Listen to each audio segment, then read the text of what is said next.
جب تمہارے پروردگار نے فرشتوں سے کہا کہ میں مٹی سے انسان بنانے والا ہوں، جب میں اس کو درست کر لوں اور اس میں اپنی روح پھونک دوں تو اس کے آگے سجدے میں گر پڑنا، سو تمام فرشتوں نے سجدہ کیا مگر ابلیس کہ وہ اکڑ بیٹھا اور کافروں میں ہو گیا۔ اللہ نے فرمایا کہ اے ابلیس، جس شخص کو میں نے اپنے ہاتھوں سے بنایا اس کے آگے سجدہ کرنے سے تجھے کس چیز نے منع کیا؟ کیا تو غرور میں آ گیا یا اونچے درجے والوں میں تھا؟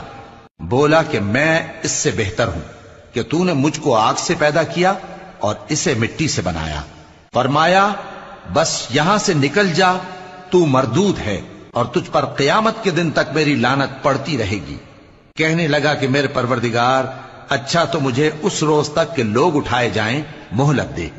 فرمایا کہ تجھ کو مہلت دی جاتی ہے اس روز تک جس کا وقت مقرر ہے۔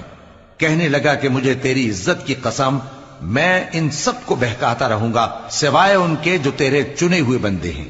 فرمایا ٹھیک ہے، اور میں ٹھیک ہی کہتا ہوں کہ میں تجھ سے اور جو ان میں سے تیری پیروی کریں گے سب سے جہنم کو بھر دوں گا۔